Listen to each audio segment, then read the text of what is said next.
keinginan untuk berhukum dengan hukum Allah Subhanahu wa taala dalam kehidupan kita, ini adalah menjadi faktor utama terjadinya inhiraf, terjadinya kerusakan-kerusakan fasad, ya, kerusakan-kerusakan dan kehancuran-kehancuran di tengah masyarakat. Jadi jamaah rahmati Allah Subhanahu wa taala, faktor utama terjadinya kerusakan itu adalah karena hukum Allah itu tidak dijalankan. Ya. Kenapa tidak dijalankan? Bisa karena adanya kekufuran di dalamnya, karena memang menolak. Bisa jadi di dalamnya adalah karena adanya kekhawatiran atas hak dia, atas harta dia, karena kurang pengetahuan tentang hukum Allah Subhanahu wa taala. Atau karena hal-hal yang lain. Jadi ada orang yang tidak mau berhukum dengan hukum Allah itu, ada memang dia mengingkari, ya, karena mengingkari. Ada juga yang kemudian tidak mau berhukum dengan hukum Allah itu karena ada ketakutan, karena ditakut-takutin. Nah, orang-orang yang ditakut-takutin ini biasanya adalah masyarakat awam, ya, orang yang tidak mengerti hukum Allah Subhanahu wa taala dan dia tidak memiliki kemampuan untuk mengkaji hukum Allah Subhanahu wa taala. Lalu kemudian ditakut-takuti, baik ditakut-takuti oleh orang-orang liberal atau yang lain-lainnya, ya. Nanti kalau kamu syariat Allah ini diterapkan, nanti begini, ya. Atau datanglah muncul orang-orang yang menjadikan hukum Allah ini seolah-olah menjadi menakutkan, sehingga bagi orang awam ini kalau hukum syariat ini dijalankan, ini khawatir, ini mengkhawatirkan, kira-kira kayak gitu. Nah, ini jamaah rahmati Allah Subhanahu wa taala. Padahal kalau dikaji secara baik, tidak ada satupun hukum Allah Subhanahu wa taala itu yang zalim. Tidak ada hukum Allah itu yang zalim. Ini yang harus diingat, ya. Makanya kerusakan-kerusakan terjadi di muka bumi ini karena memang kita ini tidak mau berhukum dengan hukum Allah Subhanahu wa taala dalam hal apapun. Sehingga banyak bahkan umat Islam sendiri yang seolah-olah hukum Islam ini, hukum Allah ini hanya berlaku dalam hal ibadah. Bagaimana kita sholat ini, kita khawatir sekali sholat kita ini tidak diterima kalau kita tidak menjalankan sholat sesuai dengan inginnya Allah. Coba kalau antum sholat, kira-kira antum akan menjalankan sholat itu secara baik atau asal-asalan, Pak? Kita akan menjalankan sholat ini secara baik karena kenapa? Karena takut sholat kita tidak diterima oleh Allah Subhanahu wa ta'ala. Artinya ada keinginan untuk taat kepada Allah dalam sholat. Dalam hal puasa misalnya, kita mengkaji, ya, hukum-hukum puasa, adab-adab puasa. Karena kenapa? Karena kita ingin taat kepada hukum Allah terkait puasa tersebut supaya amal ibadah kita diridhoi oleh Allah Subhanahu wa ta'ala. Haji, ya, umroh, zakat dan segala macamnya, kita kaji hukum-hukum Allah terkait dengan ibadah karena ada keinginan kita supaya ibadah kita itu diridhoi oleh Allah Subhanahu wa taala. Tapi kalau kita bergeser kepada yang lain, misalnya dalam hal perpolitikan, dalam hal ekonomi, dalam hal budaya, dalam hal apalagi pendidikan dan segala macamnya, hukum Allah seolah-olah tidak ada di situ. Seolah-olah kita tidak melihat adanya hukum Allah dalam hal jual beli misalnya, ya. Seakan-akan kita menafikan hukum Allah dalam dunia pendidikan, dalam perpolitikan, dalam apalagi bisnis, dalam hal-hal yang lain. Sehingga mengkaji hukum-hukum Allah terkait dengan perbuatan-perbuatan tersebut, kita seolah-olah enggan. Bahkan ada kekhawatiran kalau hukum Allah itu diterapkan misalnya dalam hal ekonomi, nanti membahayakan ini bisnis saya nih. Nah, ini ada ketakutan seperti itu. Karena kenapa takut seperti itu? Karena hukum Allah itu yang ada di otak kita, nauzubillah, kita di sini maksudnya tanda petik, ya, adalah orang-orang awam yang tidak mampu mengkaji, lalu dia ditakut-takutin. Maka mereka berpikir kalau hukum Allah ini diterapkan dalam hal bisnis, maka ini bisa merugikan nih. Nah, misalnya kayak gitu. Nah, ada kekhawatiran seperti itu. Nah, maka jamaah rahmati Allah Subhanahu wa taala, pemahaman terhadap masyarakat awam tentang betapa pentingnya hukum Allah ini dijalankan dalam semua kehidupan kita, tidak hanya dalam ibadah, tetapi dalam hal muamalah juga harus kita tanamkan, bahkan dalam hal akidah, gitu, ini harus terus digalakkan supaya masyarakat ini paham dan tidak merasa takut lagi. Nah, ini jamaah rahmati Allah Subhanahu wa taala. Maka kata beliau, wa laqad kanat awaqibul hukmi bi ghairi ma anzalallahu fi biladil muslimin ma halla bihim min anwa'il fasadi wa sunufiz zulmi wadzulli wal haqq. Maka rentetan akibat dari tidak maunya kita berhukum dengan hukum Allah ini, terjadilah bentuk-bentuk kerusakan, perpecahan-perpecahan umat, kezaliman-kezaliman, dan hal-hal yang lainnya yang merugikan kita sendiri. Nah, ini jamaah rahmat Allah Subhanahu wa taala. Nah, coba kita lihat saja dalam hal bisnis misalnya. Dalam hal bisnis misalnya. Atau dalam hal jual beli. Hampir tidak ada, Pak. Hampir sulit kita menemukan, ya, misalnya kredit di Indonesia ini, baik kredit rumah, ya, kredit dalam angka besar setidaknya, ya, kredit rumah, kredit kendaraan, ya, yang terbebas dari gharar, yang terbebas dari apa lagi, riba, ya, hampir sulit kita temukan di Indonesia ini, di negara kita yang mayoritas umat Islam ini. Nah, ini jamaah rahmati Allah Subhanahu wa taala. Padahal hukum-hukum tersebut yang kita tentang itu, hukum-hukum Allah yang kita tentang dalam hal bisnis itu justru merugikan kita sendiri. Kenapa merugikan kita? Karena kita sudah mengabaikan hukum Allah. Nah, coba kalau kita kredit rumah dengan cara ribawi itu, Pak, seolah-olah kita terbantu. Seolah-olah kita terbantu. DP ringan, cicilan murah, katanya kan gitu kan? DP ringan, cicilan murah. Secara kasat mata itu sangat menguntungkan dan memudahkan bagi kita. Tapi kalau kita lihat dari perspektif nilai bisnis, justru kita rugi, Pak. Kita rugi. Dari mana ruginya? Yang pertama, kalau antum tidak mampu bayar tepat waktu, antum didenda. Yang kedua, apalagi? Kalau 3 bulan berturut-turut antum tidak bayar, rumah antum disita tanpa ada kompromi. Belum lagi kalau berbicara dosa, ya, melakukan riba itu sama dengan orang yang menyatakan perang terhadap Allah Subhanahu wa taala. Jadi secara duniawi kita rugi dan secara ukhrawi pun kita dilaknat oleh Allah Subhanahu wa taala. Naudzubillah. Jadi kerusakan-kerusakan nyata itu ada. Sehingga ketika bisnis ini dijalankan tidak dengan hukum Allah Subhanahu wa taala, yang muncul apa? Yang muncul adalah kezaliman-kezaliman. Maka tidak ada lagi rasa empati orang kaya terhadap orang miskin, dan tidak ada lagi kepercayaan orang miskin terhadap orang kaya. Jadi orang miskin tidak lagi percaya dengan orang-orang yang berbisnis, orang kaya, ya. Orang miskin tidak percaya dengan orang kaya menzolimi orang yang miskin. Nah, jadi ini yang terjadi dalam bisnis dan segala macamnya, dalam politik, dalam apa lagi misalnya, dalam pendidikan, ya. Nah, inilah kerusakan-kerusakan yang terjadi di tengah masyarakat kita, yang pada intinya utamanya adalah karena kita menolak hukum Allah atau tidak mau menjalankan hukum Allah secara baik.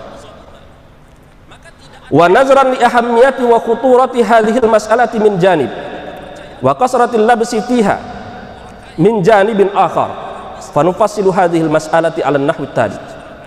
Melihat pentingnya penerapan hukum Allah ini dari semua perspektif. Jadi maksudnya dalam perspektif apapun antum melihat, hukum Allah ini penting. Hukum Allah ini penting. Jadi sebagai muslim, antum harus meyakini bahwa hukum Allah ini penting. Mau antum lihat dari sisi pendidikan, dari sisi bisnis, dari sisi politik, dari sisi ibadah, dari sisi muamalah, dari sisi akidah, hukum Allah ini sangat penting dan paling pokok untuk kita jalankan. Maka ada beberapa poin yang harus kita tekankan, kata beliau di sini. Yang pertama, faradallahu ta'ala al-hukma bi syari'atihi wa aujaba dzalika 'ala ibadihi wa ja'alahu al-ghayata min tanzilil kitab. Yang pertama yang harus kita yakini, setidaknya sebagai seorang muslim, ya, kalau kita mengaku sebagai muslim dan beriman kepada Allah, maka yang pertama yang harus kita ketahui bahwa menjalankan hukum Allah ini adalah bagian dari syariat Allah Subhanahu wa taala yang diberikan kepada Nabi Muhammad sallallahu alaihi wasallam. Artinya menjalankan hukum Allah Subhanahu wa taala itu sama dengan taat kepada Allah Subhanahu wa taala. Karena yang memerintahkan kita untuk taat kepada hukum Allah itu adalah Allah sendiri. Maka ketika kita tidak mau taat kepada hukum Allah, sama saja kita durhaka kepada Allah Subhanahu wa taala. Di dalam Al-Qur'an misalnya surah An-Nisa Allah mengatakan inna anzalna ilaikal kitaba bil haqqi litahkuma bainan nasi bima araqallah. Jadi diturunkannya kitab ini kepada Nabi Muhammad SAW supaya apa? Supaya Nabi Muhammad itu memberikan hukum, keputusan-keputusan di antara manusia dengan keputusan-keputusan yang diridhoi oleh Allah Subhanahu wa taala. Kemudian wa bayyana subhanahu ikhtisasahu wa tafarrudahu bil hukmi. Dan Allah juga menegaskan dalam banyak ayat bahwa Allah lah yang memiliki kekhususan secara mandiri untuk menetapkan hukum. Artinya tidak ada yang boleh menentukan hukum ini kecuali Allah Subhanahu wa taala. Itulah misalnya dalam surah Al-An'am ayat Allah Subhanahu wa taala mengatakan inil hukmu illa lillahi. Tidak ada hukum kecuali hukum Allah Subhanahu wa taala. Maka apakah manusia boleh membuat hukum? Boleh. Tetapi hukum yang dibuat manusia harus menjadi turunan dari hukum Allah Subhanahu wa taala. Ya. Jadi kita boleh membuat aturan dalam dunia pendidikan, boleh membuat aturan dalam dunia bisnis, boleh membuat aturan dalam dunia politik, boleh membuat aturan dalam hal-hal yang lain gitu ya, dalam muamalah sosial, kehidupan bertetangga dan segala macamnya. Boleh kita membuat hukum, boleh. Dalam dunia transportasi misalnya, boleh saja. Kita boleh membuat hukum, tetapi sandarannya tetap harus hukum Allah Subhanahu wa taala. Jadi ini yang dimaksud ya, bahwa setiap hukum-hukum yang dibuat oleh manusia harus bersandar kepada hukum Allah Subhanahu wa taala. Tidak boleh menafikan hukum Allah Subhanahu wa taala. Ini yang pertama. Yang kedua kata beliau di sini, wa manzilatuhu min tauhidil ibadati. Innal hukma bima anzalallahu ta'ala wahdahu huwa ifradun lillahi ta'ala bitta'ah. Bahwa berhukum dengan hukum Allah Subhanahu wa taala itu adalah bagian dari tauhid ibadah. Tauhid ibadah itu maksudnya adalah tauhid uluhiyah yang pernah kita bahas sebelumnya. Kenapa berhukum dengan hukum Allah itu masuk dalam kategori tauhid uluhiyah? Karena tujuan manusia diciptakan ini adalah untuk taat, untuk beribadah. Beribadah itu artinya taat kepada Allah Subhanahu wa taala. Ibadah itu apa Pak? Ibadah itu apa? Ibadah itu kalau kata Ibnu Taimiyah adalah ismun jami'un lima yuhibbuhullahu wa yarda. Setiap semua amal, perbuatan, ucapan, tingkah laku baik secara zahir atau batin yang diridhoi oleh Allah Subhanahu wa taala, maka itu disebut dengan ibadah. Ibadah dalam konteks secara umum maksudnya ya, bukan ibadah dalam istilah fikih. Bukan ibadah dalam istilah fikih, tapi ibadah dalam makna secara umum. Jadi ketaatan itu, ibadah itu sama dengan taat, ya. Dan taat itu tidak boleh diberikan kecuali kepada Allah Subhanahu wa taala. Makanya antum boleh taat kepada manusia, standarnya adalah hukum Allah Subhanahu wa taala.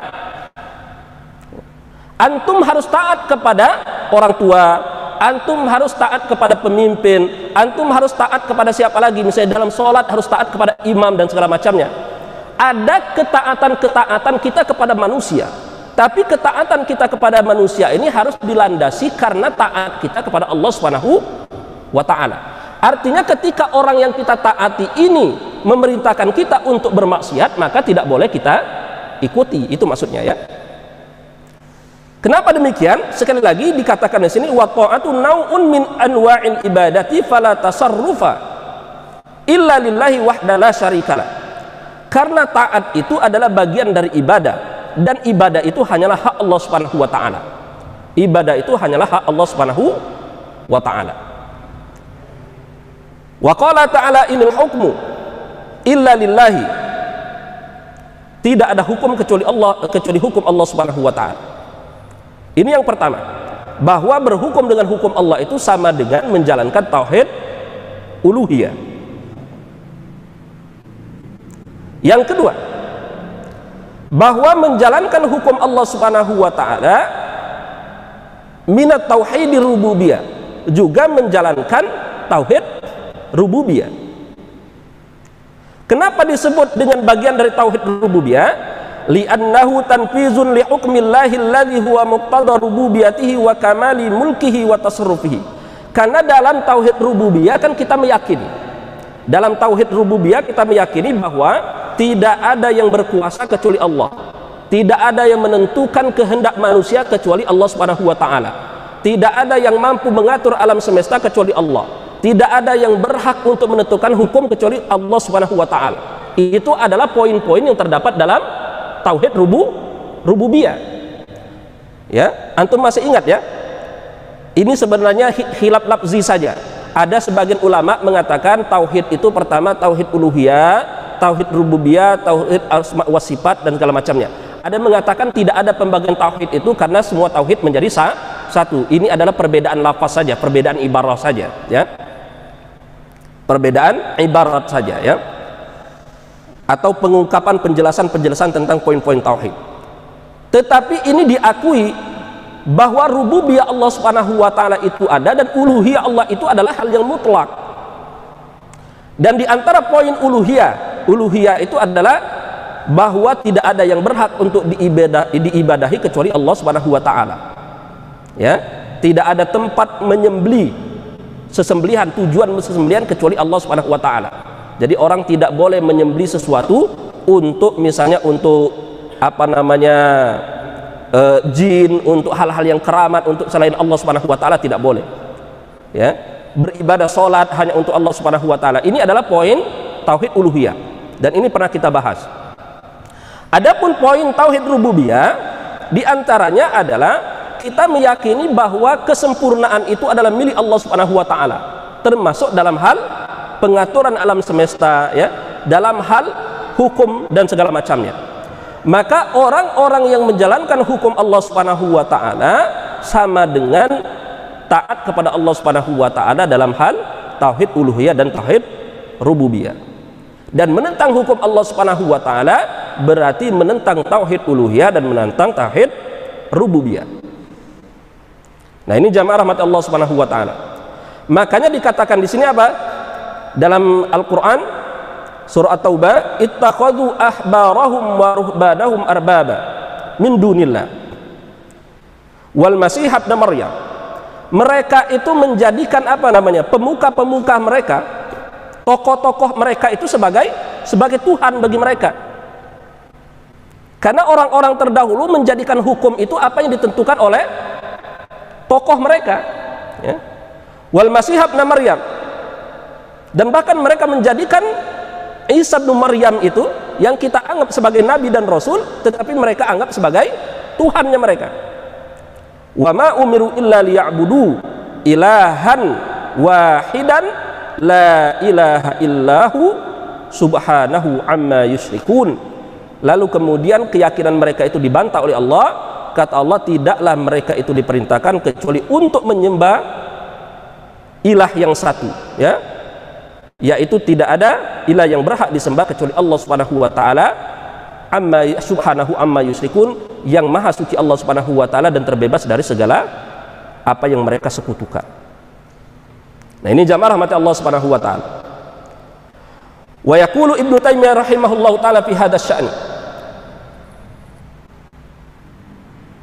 Wa fi hadisin Adi bin Hatim wa huwa hadisun hasan tawilun rawahu Ahmad wa Tirmizi wa ghairuhuma. Wa kana qad qadama 'ala Nabi sallallahu alaihi wasallam, dan seterusnya, ya. Kata Ibnu Taimiyah, ayat-ayat yang tadi dibacakan yaitu ittakhadhu ahbarahum wa ruhbanahum dan segala macamnya, kata beliau apa jamaah rahmat Allah Subhanahu wa taala? Kata beliau adalah anna haqiqatar ridha billahi rabban tujibu ifradallahi ta'ala bil hukm. Bahwa ayat itu menjelaskan sesungguhnya ridha terhadap Allah Subhanahu wa taala itu menuntut kita untuk menyerahkan hukum ini sepenuhnya kepada Allah Subhanahu wa taala.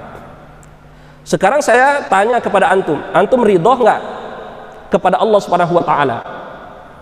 Kita mengatakan dalam zikir pagi kita ya, raditu billahi robba, raditu billahi robba.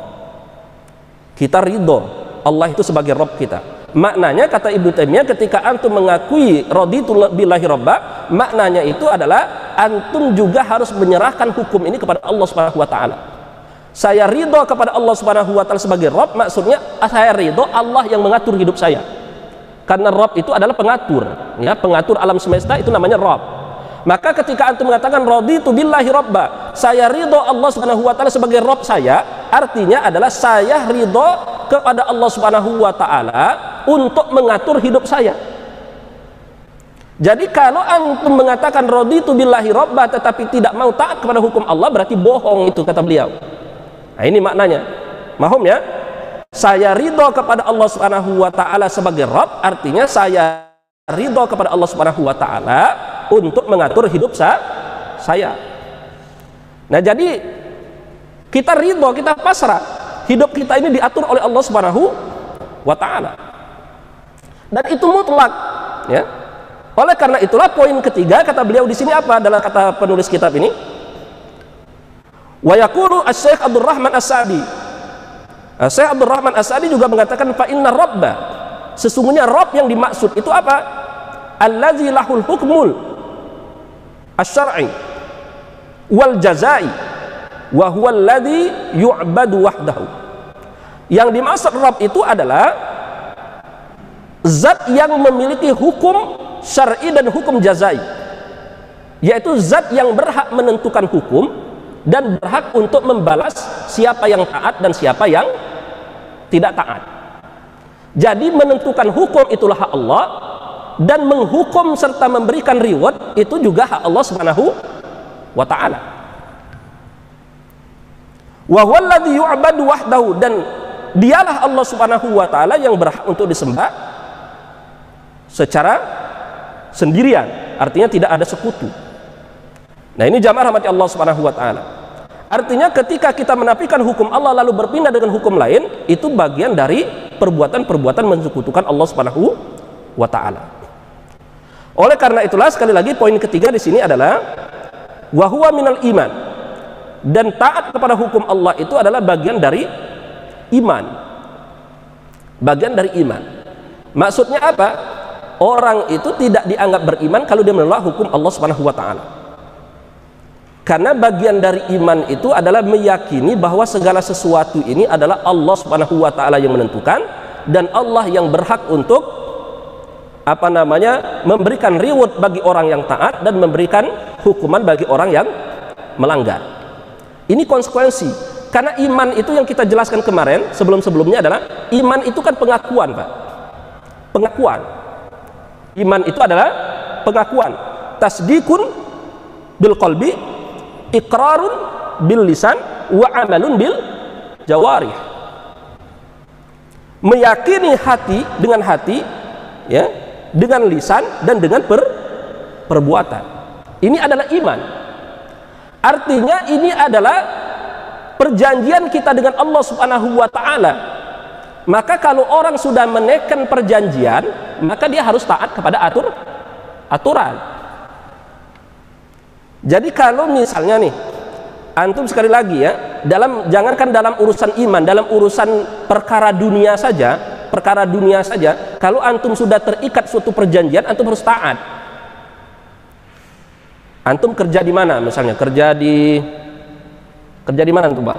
PT apa? CST. Nah, antum kerja di CST. Ketika dulu penerimaan karyawan kan ada otomatis wawancara dan tanda tangan perjanjian gitu kan. Tidak mungkin antum dilepaskan dari perjanjian, udah masuk aja lah, masalah nanti pekerjaan antum itu gampang, nanti gajinya berapa nanti kita bicarakan setelah ini. Nggak bisa. Pasti dimanapun tempat antum bekerja, baik itu di perusahaan, di PT atau di instansi-instansi lain, ada perjanjian di situ. Nah, ketika ada perjanjian itu, maka ada aturan-aturan yang harus antum taati. Nah, kalau saya tidak ada perjanjian dengan perusahaan antum itu, CST tadi itu CST kan? Nah, saya bukan karyawan CST, dan tidak pernah menandatangani perjanjian kontrak kan, maka orang CST tidak boleh memaksa saya, Ustadz besok masuk ke CST jam 7, kalau nggak saya hukum. Bisa nggak dia? Nggak bisa, karena tidak ada perjanjian dengan saya. Jadi orang-orang CST yang memiliki wewenang di CST tidak bisa menghukum saya kalau saya tidak datang ke CST. Gitu. Mahum sampai sini ya. Sebaliknya, karena saya tidak menandatangani, maka saya juga tidak boleh mengklaim bahwa saya memiliki hak terhadap CST. Tiba-tiba saya karyawan bukan, datang ke CST minta gaji, boleh nggak Pak? Nah, nggak boleh. Mahum sampai sini ya. Nah, iman itu lebih kuat, perjanjian yang lebih kuat itu adalah iman. Maka ketika antum menyatakan iman, raditu billahi robba, wabil islami dina, wabi muhammadin nabiyya, itu adalah sebuah perjanjian. Ketika antum asyhadu an la ilaha illallah wa anna muhammadan rasulullah, maka itu adalah sebuah perjanjian. Maka ketika antum menandatangani perjanjian bernama iman itu, artinya ada aturan-aturan yang harus antum taati. Maka ketika antum sudah menandatangani, ada harus ketaatan di situ. Setelah taat itu muncul, maka antum berhak untuk mendapatkan reward di situ. Mahum ya? Nah, ini jamaah yang rahmati Allah Subhanahu wa taala. Jangan antum taat tidak tetapi menuntut hak, gitu ya. Itu. Makanya apa namanya? Nggak bisa orang-orang yang tidak beriman lalu minta surga dalam perspektif iman kita ya. Dalam perspektif iman kita sebagai muslim. Saya tanya kepada antum misalnya, orang Nasrani, orang Yahudi, orang-orang yang tidak beragama dengan agama Nabi Muhammad ya, dan tidak beragama dengan nabi, umat-umat terdahulu dengan nabinya masing-masing, kira-kira masuk surga nggak Pak? Tidak ya. Ini antum harus yakini. Kalau ditanya orang-orang Katolik, orang Nasrani, orang Yahudi, orang Buddha, orang Hindu itu masuk surga nggak? Maka kita katakan tidak. Kemana tempatnya? Neraka. Ini perspektif iman kita. Masalahnya nanti antum yang dikatakan masuk neraka oleh mereka, itu urusan mereka, itu iman mereka. Tetapi iman kita meyakini bahwa yang masuk surga itu adalah orang yang beriman kepada Allah Subhanahu wa taala. Mahum saya sini ya. Ini. Karena kenapa? Karena surga itu adalah reward dari Allah Subhanahu wa taala. Dan tidak mungkin orang mendapatkan surga itu kecuali dia beriman. Karena perjanjian aja tidak ada. Ini kalau ada orang beragama Hindu, orang beragama Buddha, orang beragama Katolik, Protestan, Konghucu dan lain-lain yang tidak beragama dengan agamanya Allah Subhanahu wa taala, agama yang diturunkan oleh Allah Subhanahu wa taala, maka jamaah rahmati Allah Subhanahu wa taala, dia tidak boleh meminta kepada Allah surga. Ini sama saja yang bukan karyawan CST tadi tiba-tiba datang minta gaji, itu kira-kira. Nah, ini nggak boleh. Paham sampai sini?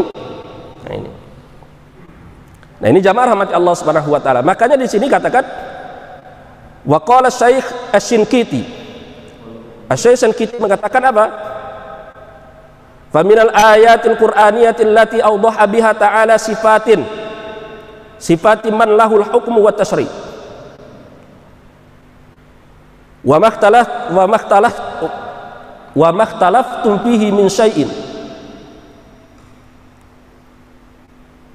wa makhtalaftum fihi min syai'in fa hukmuhu ilallah.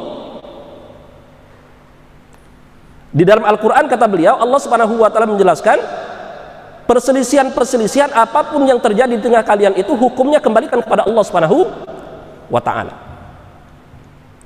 Oleh karena itulah kata beliau, wa may ya'sillaha fi hukmihi fajirun. Barang siapa yang kemudian tidak mau taat kepada hukum Allah, maka disebut orang fajir, orang yang durhaka. Orang yang durhaka, pembelot.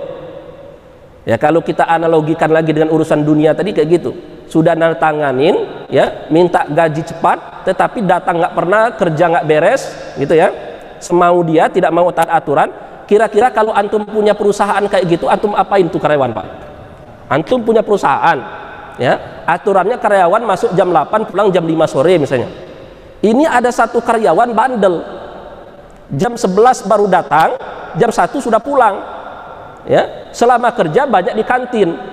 Banyak di kantin. Kira-kira gimana orang kayak ini kalau antum punya perusahaan? Gitu. Nah, dipecat gitu ya. Dipecat ya. Dikasih peringatan SP1, SP2, SP3 nggak diindahkan ya dipecat. Karena ini adalah pembelot. Maka itulah kata Syankiti. Asy-Syaikh Syankiti ini mengatakan orang yang mengatakan bahwa raditu billahi robba ternyata tidak mau taat kepada hukum Allah, berarti dia fajir. Berarti dia durhaka kepada Allah Subhanahu wa taala. Oleh karena itulah akibatnya apa jamaah rahmati Allah? Maka di sini dikatakan wa yaqulu Ibnu Qayyim rahimahullahu taala. Ibnu Qayyim berkata, wa yuqarriruhu Asy-Syaikh Muhammad bin Ibrahim, dan ini juga diakui oleh Syekh Muhammad bin Ibrahim. Kata beliau apa jemaah rahmat Allah Subhanahu wa taala, ketidaktaatan orang kepada hukum Allah bisa menyebabkan dia keluar dari anil millah, keluar dari agamanya, artinya murtad. Bisa menyebabkan, berpotensi, maksudnya ya, berpotensi menyebabkan orang tersebut murtad. Sama dengan orang yang tidak sholat, tidak mau puasa, tidak mau haji, tidak mau ibadah-ibadah yang lain, itu berpotensi membuat mereka murtad. Berpotensi, maksudnya ya. Kapan itu berpotensinya itu kemudian muncul dan teraplikasi sehingga dia dihukumi murtad? Yang pertama adalah ketika adanya pengingkaran. Ketika adanya pengingkaran. Jadi ini yang pertama ya.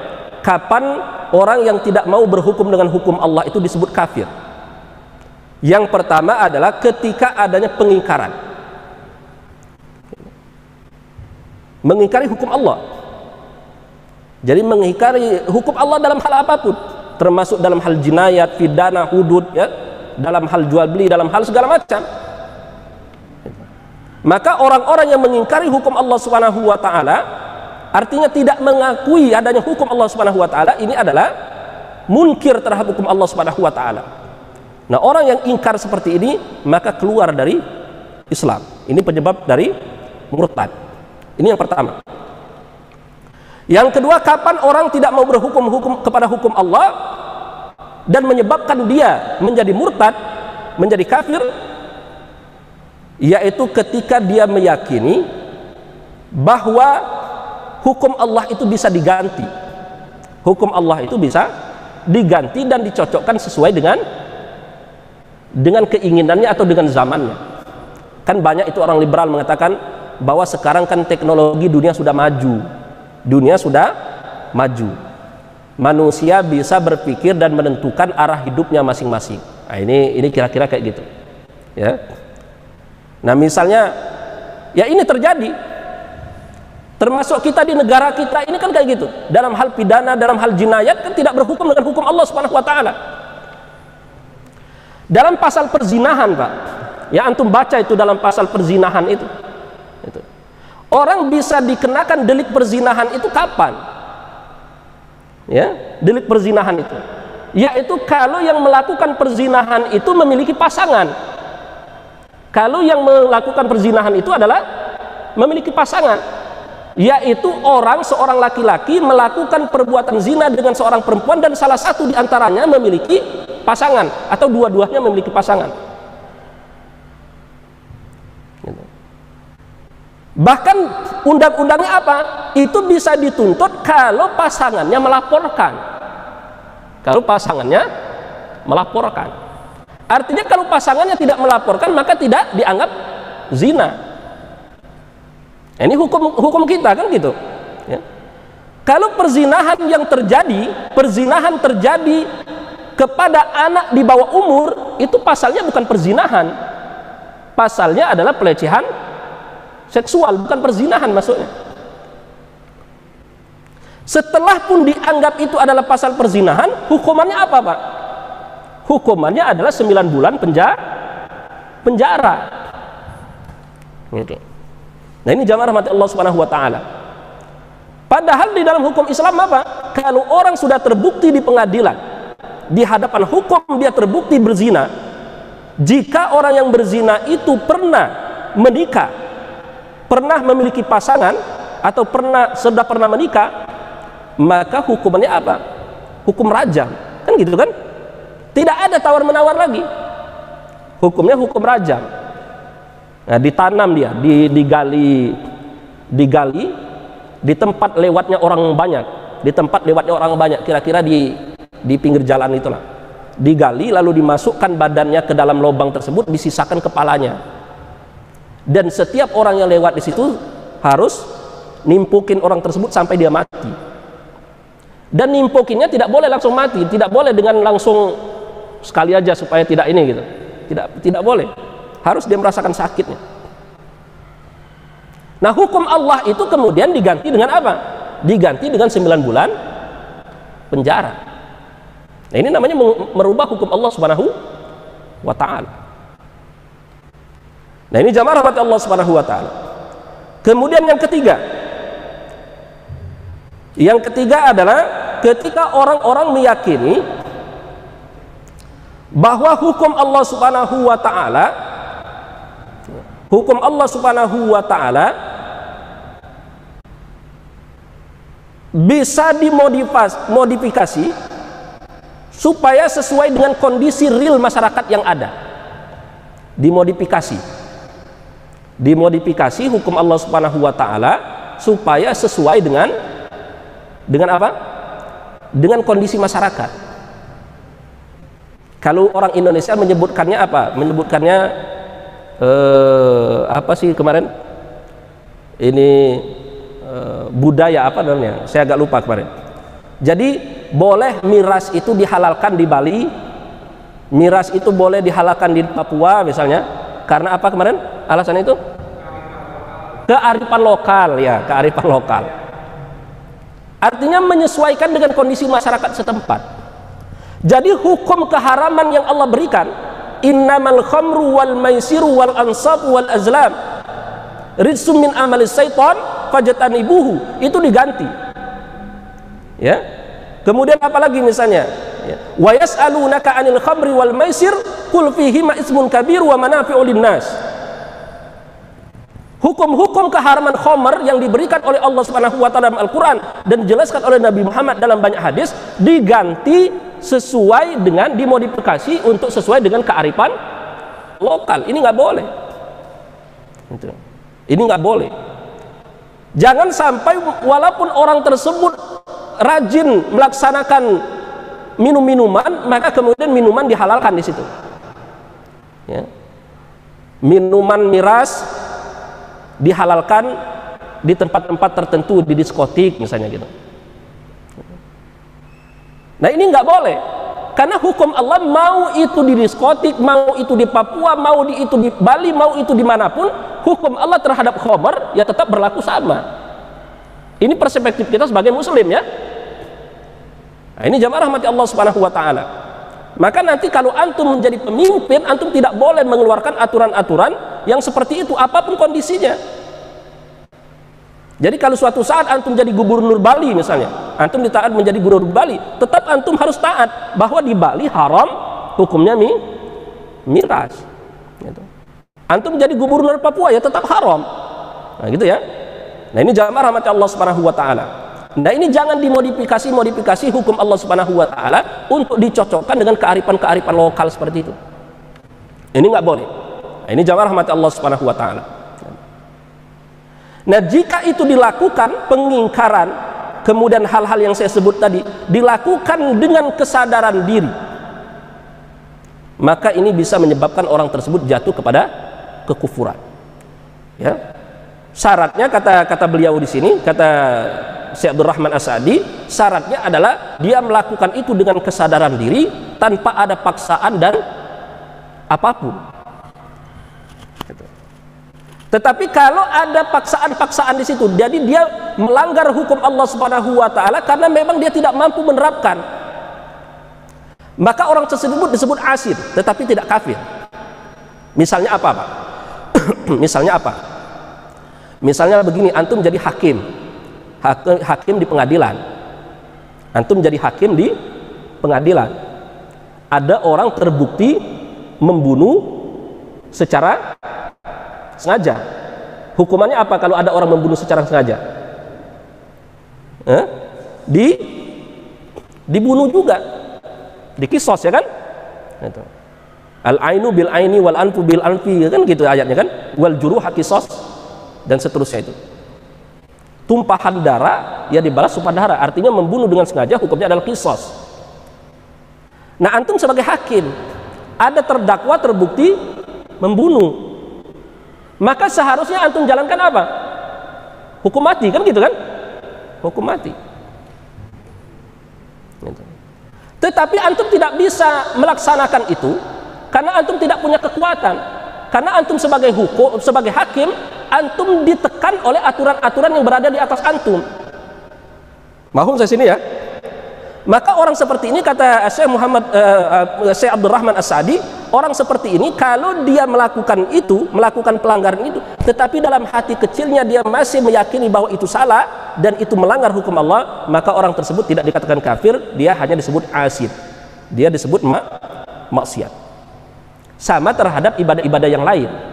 Ada orang nggak puasa, lihat dulu, kalau dia nggak puasa itu karena mengingkari, ya berarti kafir. Kalau dia nggak puasa Ramadan tanpa uzur, maksudnya ya, tanpa uzur, nggak puasa Ramadan, tetapi dia masih meyakini bahwa puasa itu wajib, cuma karena malas saja, maka orang seperti ini disebut dengan asin, ya, tidak disebut dengan kafir. Tapi kalau sudah inkar, maka dia disebut kafir. Nah, begitu juga dengan hukum-hukum Allah yang lain, itu maksud beliau. Itu. Jadi tidak bisa antum mengatakan sebuah hakim di Indonesia ini kafir. Nah, kayak gitu ya, nggak bisa. Maklumnya. Karena kenapa? Karena ada orang berzina diketok palu sama dia, hukumannya 9 bulan. Itu. Karena kenapa? Karena dia tidak punya wewenang, Pak. Hakim tidak punya wewenang. Dia hanya bisa mengetok palu sesuai dengan aturan yang sudah dibuat, dan dia tidak bisa dan tidak punya kekuatan untuk merubah itu. Kalau dia merubah itu, justru dia yang bahaya. Justru dia yang bahaya. Maka ada ketidakmampuan di situ, ikrar di situ. Ada keterpaksaan di situ, ya. Nah, ini jamaah rahmati Allah Subhanahu wa taala. Tetapi kalau ada orang yang tidak memiliki tekanan apapun dan dia dengan sadar merubah hukum Allah Subhanahu wa taala, maka ini kafir. Keluar dari agama Allah Subhanahu wa taala. Artinya harus bersahadat lagi. Nah, ini jamaah rahmati Allah Subhanahu wa taala. Makanya kemudian orang-orang ekstrim itu, ya, teroris itu, ini letak kesalahannya, kata beliau, kata Syekh Abdurrahman As-Sa'di. Ya, kesalahannya apa? Kesalahannya adalah mereka meyakini pelanggaran terhadap hukum Allah Subhanahu wa taala itu dihukumi kafir semuanya. Nah, ini repot. Kenapa orang-orang teroris itu kemudian ngebom sana sini? Bagi mereka itu adalah sebuah jihad, karena orang yang mereka bom itu adalah orang-orang yang telah kufur bagi mereka karena tidak menjalankan hukum Allah secara baik. Nah, padahal kata beliau, kata Syekh Abdurrahman As-Sa'di, tidak seperti itu. Bahkan kepala negara sendiri pun ketika dia tidak menjalankan hukum Allah, apakah dia langsung dihukum sebagai kafir? Ya, tidak mesti. Tidak mesti. Yang pertama, apakah iqamatul hujjah, apakah penjelasan-penjelasan terhadap hukum Allah itu sudah disampaikan kepada beliau dengan baik dan beliau bisa mengerti itu atau belum? Kan kita nggak ngerti ya. Nah, kalau antum mau ya datang aja ke istana, tanya ke Pak Jokowi. Kalau saya nggak punya akses ke sana, gitu ya. Kalau antum punya akses, mohon saya sini ya. Yang kedua, ketika pemimpin-pemimpin itu tidak menjalankan hukum Allah, maka juga harus dilihat, kata beliau, ada tidak kemampuan mereka itu untuk melepaskan diri dari tekanan-tekanan. Bisa jadi mereka tidak mampu menjalankan itu karena ada tekanan-tekanan yang jauh lebih besar, ya, sehingga mereka mencari jalan alternatif untuk mengamankan maslahat yang lebih besar dari itu. Nah, ini jamaah rahmat Allah Subhanahu wa taala. Makanya beliau ini ditanya, wasu'ila Asy-Syaikh Abdurrahman As-Sa'di, ya, beliau ditanya, Syekh Abdurrahman As-Sa'di ini ditanya, bagaimana, ini kasusnya adalah kasus Syria, ditanya bagaimana pemimpin, mungkin yang nanya adalah orang Syria, ya, orang Syria, kemungkinan Bagaimana hukumnya di negara Syria, banyak pemimpinnya, kepala negaranya itu tidak menjalankan hukum Allah dalam banyak permasalahan di masyarakat. Apakah dia dihukumi sebagai orang yang kafir? Apa kata beliau? Tidak mesti seperti itu. Tidak mesti seperti itu. Harus dipastikan dulu pemimpin itu tidak menjalankan hukum Allah itu kenapa? Kenapa? Begitu ya. Sama dengan orang yang tidak sholat itu kenapa? Harus ditanya. Orang tidak puasa itu kenapa? Kalau dia bilang nggak wajib itu puasa Ramadan, berarti itu ingkar, berarti kafir. Paham ya? Nah, kalau orang yang tidak puasa itu misalnya memiliki uzur, di antara uzur itu adalah dia tidak mampu, maka dia tidak dianggap kafir. Atau tidak mau puasa, kenapa puasa? Enggak puasa, malas misalnya, malas Pak. Tapi kamu ya tahu bahwa tidak puasa itu dosa, iya. Nah, berarti dia tidak kafir, ini fasik namanya, tapi tidak dihukum kafir karena dia masih memiliki keimanan ya.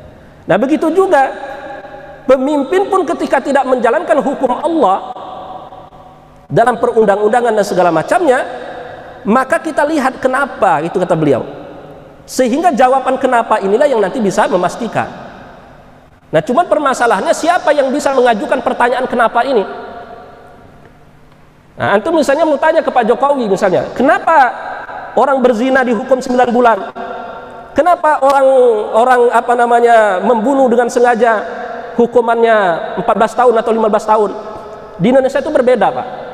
Kalau membunuhnya sengaja dan direncanakan itu bisa hukuman seumur hidup pidananya atau hukuman mati bisa. Tapi kalau dia membunuh dengan sengaja tanpa perencanaan itu diantaranya dia tidak bawa golok dari rumah. Ya, berantem di tengah jalan tiba-tiba lihat golok lalu dia bunuh.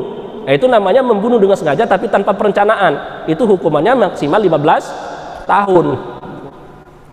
Padahal sama saja mau goloknya dibawa dari rumah atau di ini, ya, itu namanya harus dikisos dua-duanya. Itu secara hukum Islam. Nah, seharusnya itu dijalankan, tetapi di Indonesia tidak. Nah, harus ditanya itu pemimpin kita, kenapa tidak dijalankan?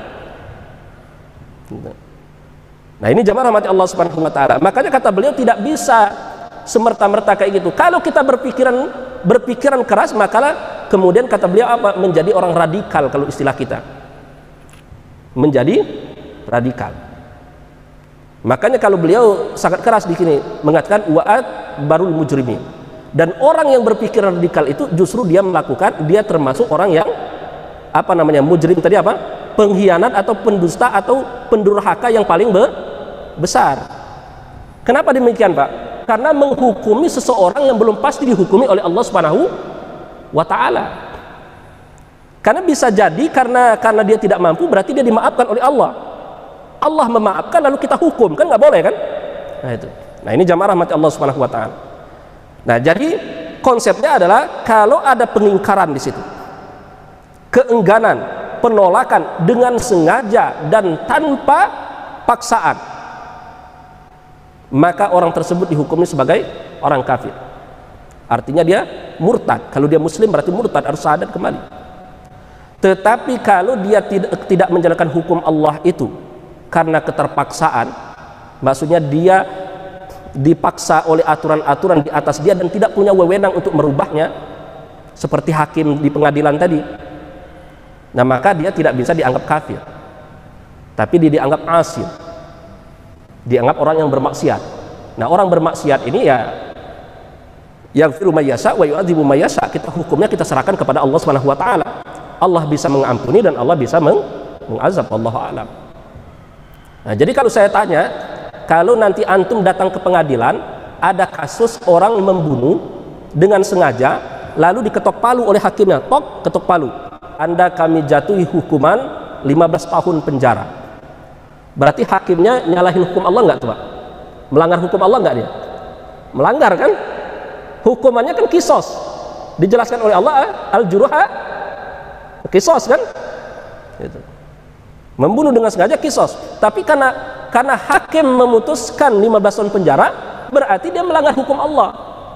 Tapi pelanggaran dia ini menyebabkan dia kufur atau tidak, maka kita katakan tidak. Mahum ya?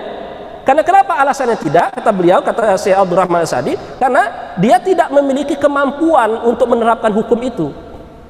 Justru kalau dia menerapkan, maka berbahayalah untuk diri dia, bahkan keluarganya. Coba hakim, antum kalau jadi penghakim, atau antum punya tetangga hakim segala macam ya, dia punya wewenang nggak untuk merubah hukum itu? Karena ada hukum yang lebih atas lagi dari dia, yang menekan dia. Polisi misalnya Pak, polisi misalnya ya. Polisi menangkap, ada bawahan menangkap penjahat, ada bawahan menangkap penjahat, dan terbukti itu adalah penjahat, dibawa ke kantor, lalu disuruh oleh bosnya untuk dilepas, sehingga terpaksalah dia melepas penjahat itu. Nah kira-kira orang ini gimana, orang ini yang melepas ini Pak? Apakah dia dimasuk melanggar hukum Allah atau tidak? Maka tidak kita anggap dia sebagai pelanggar. Karena kenapa? Karena dia ditekan ya, Anda kalau tidak dibebaskan, nanti Anda yang saya pecat. Lebih bahaya untuk diri dia. Nah itu maksud Syekh Abdul Rahman As-Sa'di ini.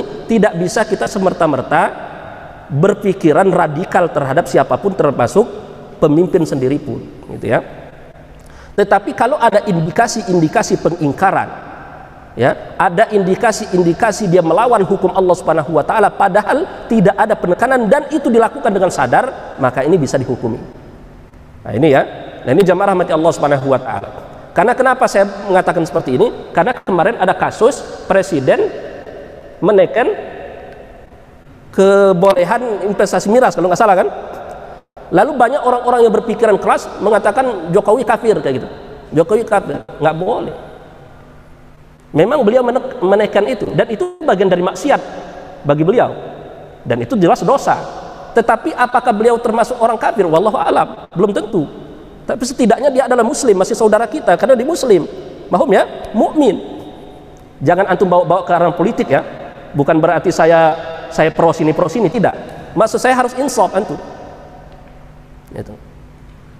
Karena kenapa? Karena harus ditanya dulu kepada beliau kenapa begitu. Atau jangan-jangan memang beliau nggak ngerti hukum Islam, dan orang-orang dekat beliau tidak ada yang menjelaskan itu kepada beliau. Nah ini bisa jadi yang pertama. Atau memang ada tekanan-tekanan politik yang jauh lebih besar yang kalau beliau tidak seperti itu justru membahayakan kehidupan beliau, bahkan membahayakan kehidupan negara secara besar. Kita nggak ngerti juga. Paham ya? Maka maksud saya jangan gegabah kemudian dengan pikiran radikal berarti Jokowi kafir dan wajib diperangi. Nggak boleh, nggak bisa seperti itu, namanya teroris itu ya, nggak boleh. Tetapi kalau dikatakan beliau bermaksiat, ya bermaksiat ya, bermaksiat gitu. Tapi tidak kepada hukum kafir, itu maksud saya ya. Nah ini jamaah rahmati Allah Subhanahu wa taala. Jadi jangan gegabah. Kalau gegabah, makanya kata Syekh Abdul Rahman As-Sa'di, kalau gegabah menyamakan rata hukum-hukum itu, maka inilah adalah orang akbarul mujrimin ya. Ini justru orang pendosa yang lebih besar, karena tidak semua pendosa itu berdosa, itu maksudnya ya. Tidak semua orang melakukan dosa itu berdosa, kan gitu kan. Mahum ya, pernah kita bahas kan, hukum orang dengan hukum perbuatan itu kan berbeda. Ada orang maling karena dipaksa orang, berdosa nggak Pak? Ente kalau nggak maling handphone orang itu, ente saya tembak nih. Daripada mati, akhirnya dia terpaksa maling. Nah kira-kira maling kan perbuatan dosa, tapi dia ketika dia maling itu berdosa nggak? Kan nggak berdosa, karena ada kondisi mukro di situ. Paham ya? Jadi hukum perbuatan dengan hukum orang itu kan berbeda. Makanya kata beliau tidak bisa kita menghukumi orang itu general dengan melihat hukum dari perbuatan, nggak bisa. Karena melanggar hukum Allah Subhanahu wa taala berpotensi kafir, berarti siapapun yang melanggar maka kafir. Dia kan sesat cara berpikirnya. Maka orang yang sesat cara berpikirnya ini makanya akbarul mujrimin kata beliau. Nah ini nggak boleh. Nah ini jamaah rahmati Allah Subhanahu wa taala. Maka maksud saya apa? Tidak boleh kemudian antum pada taraf yang lebih ekstrim itu. Kalau ekstrim seperti itu, maka itulah yang terjadi dengan saudara-saudara kita yang ngebom sana sini dan segala macam, dan itu haram dan Islam nggak boleh. Wallahu a'lam bishawab. Silakan kalau ada pertanyaan. Ya, silakan.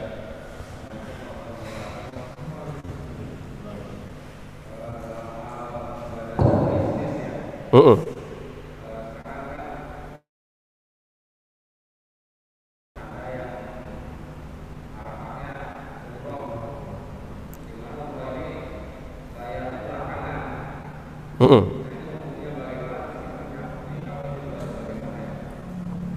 Ya.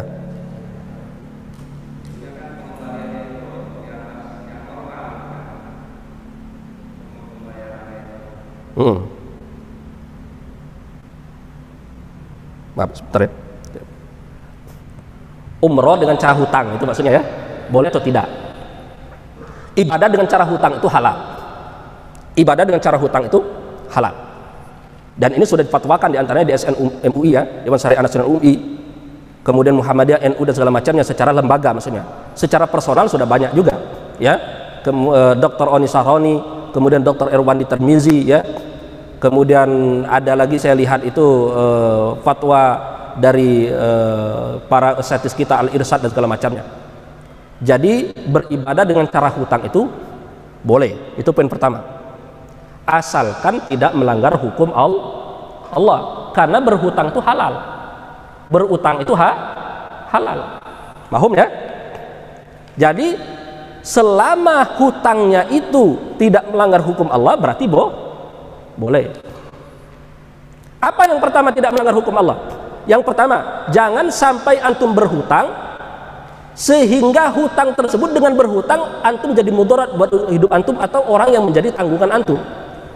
Ini nggak boleh antum berhutang kayak gitu ya. Gara-gara antum pengen naik haji, pengen umroh, antum berhutang.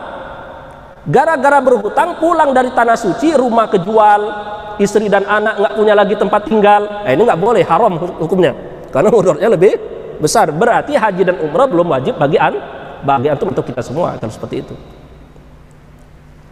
Antum berhutang, rela-rela berhutang untuk naik haji atau naik umroh, ketika berangkat istri nggak dikasih duit segala macam gitu ya, nah, gitu. Ini nggak boleh, karena dosa yang di ini kan jauh lebih besar. Itu yang pertama. Yang kedua, tidak ada ribawi, hutangnya tidak ribawi, paham? Itu.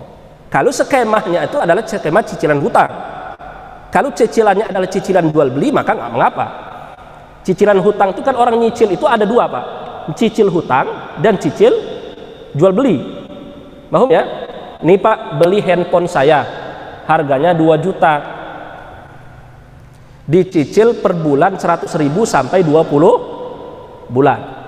Boleh kan? Padahal saya belinya 1.500.000. Saya belinya 1.500.000, saya jual 2 juta.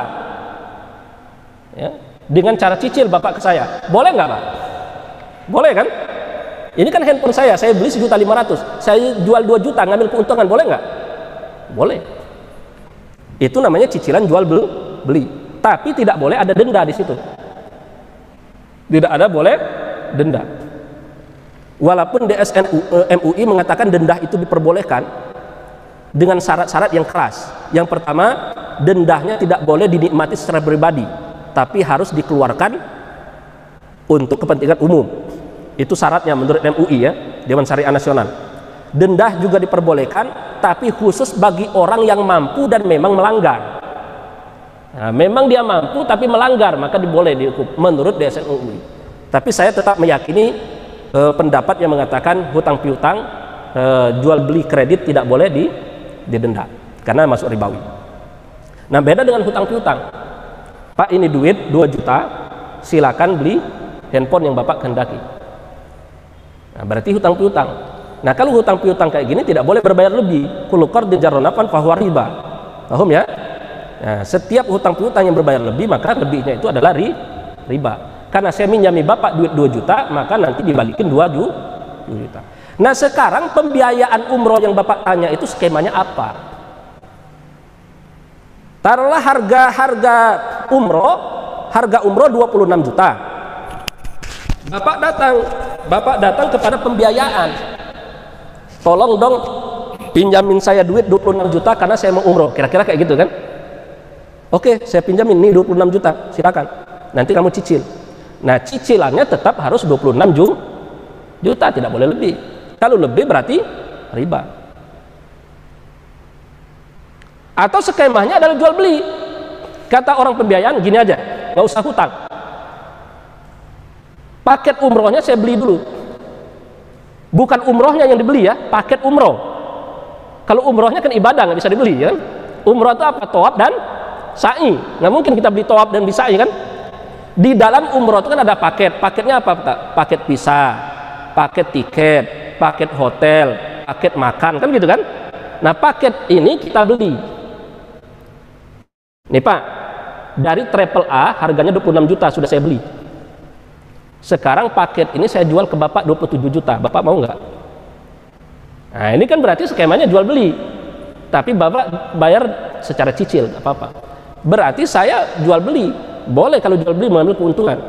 Tapi nanti kalau Bapak telat tidak boleh didenda. Nah, jadi itu poinnya. Maka kalau pertanyaan Bapak tadi hukumnya apa? Selama itu tidak melanggar hukum Allah, beribadah dengan hutang itu diperbolehkan. Diperbolehkan. Nggak masalah. Mahum saya sini ya. Ada lagi yang lain? Tidak ada?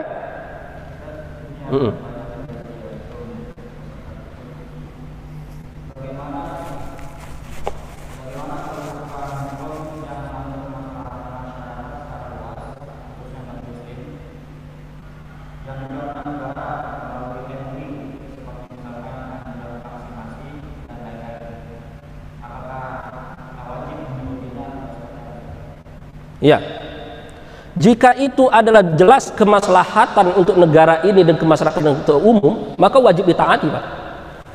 Antum jangan disebar-sebar oleh hoak. Mahum ya? Vaksinasi menyebabkan kita menjadi lumpuh, terbukti enggak itu? Ya, saya termasuk orang yang mendapatkan undangan vaksinasi. Maka ketika ditanya oleh masyarakat, termasuk tetangga saya, ikut nggak Ustaz? Saya ikut. Ya, saya ikut. Tetapi sampai sekarang belum dipanggil lagi, baru dapat undangannya aja. Mahum ya? Nah, ini jamaah rahmati Allah Subhanahu wa taala, termasuk masalah-masalah Covid ini ya. Kalau memang ada orang yang jahat bermain di situ, yaitu namanya permasalahan manusia. Maka kita anggap dia, ya kalau bahasa Indonesia kurang ajar berarti. Orang dalam kondisi susah dia mengambil keuntungan dari kesusahan orang. Ini namanya nggak boleh, mahum ya? Itu. Tetapi jangan sampai pelanggaran-pelanggaran kejahatan orang itu menjadi dalil antum untuk tidak taat. Paham ya? Ini maksud saya, nggak boleh. Apakah misalnya begini Pak, ada dokter ngerokok, lalu gara-gara dokter ngerokok, lalu antum bilang berarti ngerokok halal, bisa nggak kayak gitu? Nggak bisa dong. Ngerokok haram, lalu dokter ngerokok, ya berarti dia melanggar. Karena dia melanggar ya jangan ikutin. Ini kan masalah Covid kan gitu. Itu pejabat aja katanya berkerumun mengadakan pilkada. Itu pasar dibuka. Kenapa masjid ini? Ya antum jangan ngikutin pelanggaran orang. Mau orang melanggar kok diikutin? Ini nggak boleh. Ya. Dalam kondisi orang melanggar antum tetap taat. Itu yang penting. Mau ya? Jadi jangan disamakan. Kalau antum minta samakan berarti antum pengen disamakan sama-sama melanggar. Ini nggak boleh. Artinya kalau mereka maksiat, saya juga maksiat dong. Kan gitu ya, intinya kan. Ini jangan gitu dong. Gitu. Sholat wajib. Kalau ada kiai nggak sholat, berarti sholat menjadi mubah. Apakah gitu Pak? Kan enggak kan? Ya tetap sholat wajib. Ustadz itu ada kiai, istrinya nggak pakai jilbab, istrinya ini, ya dia melanggar, jangan diikutin. Jangan sampai kita beranggapan, oh kiai melanggar, berarti saya boleh melanggar dong. Nggak boleh, sama-sama melanggar ngapain? Nah ini maksud saya. Nah juga gitu Pak, ada gemor-gemor vaksinasi dan ini tidak terbukti apakah benar gara-gara tervaksinasi dan segala macamnya. Nah, vaksinasi dan segala macam, dia lumpuh segala macamnya. Gitu. Ada orang nggak mau vaksinasi dan segala macamnya, nah, gara-gara gemor. Nah, antum jangan ikutin itu. Jangan ikutin itu. Karena ya antum harus ikutin siapa yang bisa punya wewenang untuk menentukan itu. Jadi antum bacalah berita-berita yang dari memang orang yang berwenang di situ. Ya. Yang memang misalnya pakar-pakar kedokteran gitu ya, pakar-pakar medis yang memang terlibat dalam urusan Covid misalnya kan, dia menjadi gugus depan gitu. Ustadz itu Covid bohong, kan banyak yang kayak gitu Pak. Covid bohong gara-gara kenapa? Karena semua penyakit di Covid kan. Ya itu urusan dia, berarti dia melanggar. Jangan sampai gara-gara ada tim medis atau oknum-oknum pejabat tertentu yang menggunakan masalah COVID ini untuk mencari keuntungan, lalu antum katakan COVID menjadi hoak. Paham ya? Ini cara berpikir salah. Itu. Kita katakan COVID nyata dan itu terbukti ada. Lalu ada yang melanggar. Apakah gara-gara melanggar kita katakan COVID menjadi hoak? Enggak. Itu. Ya, kita patut bersyukur Pak, kita tidak mengalaminya. Saya banyak saudara-saudara saya, ya tetangga-tetangga saya yang mengalami itu dan saya melihat secara pribadi betapa sakitnya itu Pak. Sakit sekali. Saya melihatnya aja nggak tega. Gitu. Nah antum dan saya alhamdulillah sampai saat ini tidak kena itu. Saya dalam seminggu ini sudah 2 kali tes, ya antigen segala macam. Karena saya kalau banyak aktivitas di luar itu kalau mau pulang jadi parno juga karena ketemu anak segala macam. Pikiran kita daripada anak kena mendingan saya kan kayak gitu kan. Makanya saya kalau aktivitas jauh kemarin ke Sumatera ke Kalimantan itu saya pulang tes dulu dan alhamdulillah sehat. Artinya Allah memberikan kesehatan kepada kita. Tapi COVID itu nyata Pak. Nah, adapun pelanggaran-pelanggaran kejahatan-kejahatan oknum tertentu jangan dijadikan alasan untuk mengatakan itu hoak. Paham ya? Nah termasuk vaksinasi. Paham ya? Nah itu. Wallahu a'lam bishawab.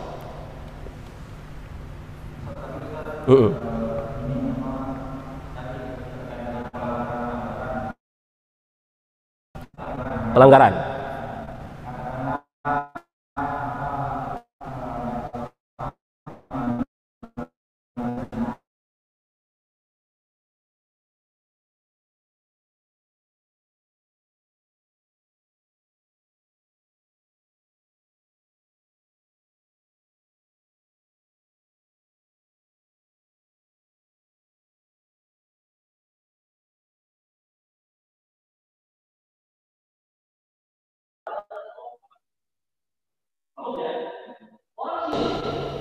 Lalu dia masuk Islam. Ya, kita punya teman yang tidak beragama Islam, kan syirik berarti kan musyrik kan? Gitu. Lalu dia bersahadat masuk Islam, terhapus dosanya. Mau ya? Semua dosa diampuni oleh Allah Subhanahu wa taala, syaratnya adalah taubat.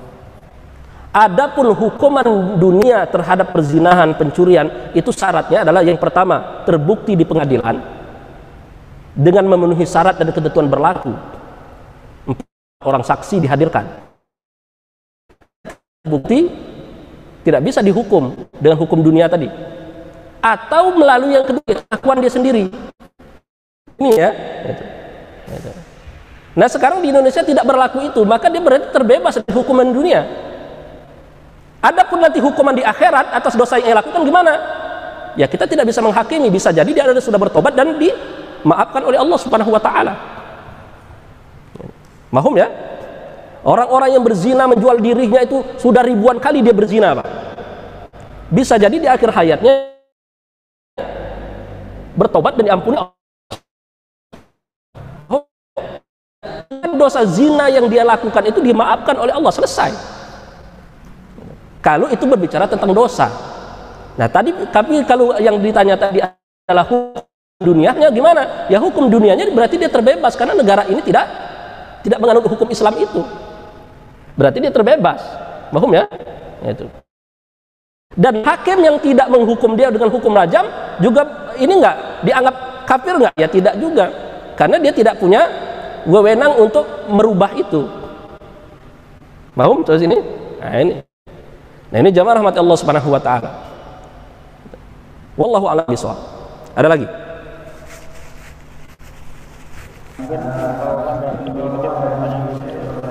Kalau tidak ada, ini ada satu lagi Ustaz, mohon dijawab dengan singkat aja Ustaz ya. Gimana ketika kita, bukan kita sih maksudnya, ada seseorang yang maling, ini mencontohkan kisah tentang Robin Hood. Maling itu untuk tujuan untuk menolong orang lain, itu apakah diperbolehkan atau maling tujuannya untuk menolong orang lain? Seperti misalnya kebaikan dengan cara yang buruk itu nggak boleh Pak. Inilah khurafat yang dilakukan oleh orang-orang tidak bertanggung jawab terhadap Wali Songo, yaitu Sunan Kalijaga kan. Katanya Sunan Kalijaga merampok untuk membantu anak yatim, ya nggak boleh, mustahil. Nggak ada wali Allah Subhanahu wa taala melakukan pelanggar, itu nggak boleh. Kalau ada orang bermaksiat berarti bukan wali Allah. Paham ya? Itu. Nah, sudah kali jago, ya, orang alim, soleh, gitu, ya, mustahil. Jadi tidak boleh melakukan innallaha thayyibun yuhibbu wa la yaqbalu illa thayyiba. Allah itu adalah indah, baik, dan tidak menerima kecuali yang baik. Maka nggak boleh umroh haji dari hasil korupsi, nggak boleh. Ya, tidak sah. Paham ya? Sodako hasil ngambil mencuri kotak masjid, ya, itu maksudnya kan, gitu kan? Maling roti di warung untuk ngasih orang kelaparan, ya nggak boleh, nggak boleh. Kalau antum mau, ya antum dengan cara yang lain. Antum punya apa? Punya peci nih. Ada orang miskin punya peci, lapar. Pak, beli peci saya Pak, 10.000 aja. Ini saya belinya ini 60 Pak.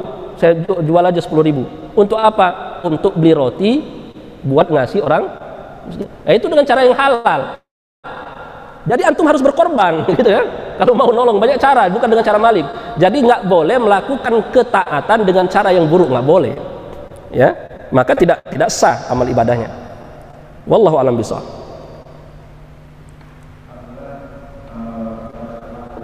Kajian kali ini karena jazakallah kepada Ustadz yang telah memberikan materi yang cukup jelas ya. Semoga apa yang telah disampaikan Ustadz ini bisa kita amalkan. Baik, kita tutup kajian pada pagi ini dengan baca istighfar 3 kali. Astagfirullahaladzim, astagfirullahaladzim, astagfirullahaladzim. Kemudian dengan baca doa kepada majelis. Subhanakallahumma wa bihamdika asyhadu an la ilaha illa anta astaghfiruka wa atubu ilaik. Kurang dan lebihnya, dan mohon maaf. Assalamualaikum warahmatullahi wabarakatuh.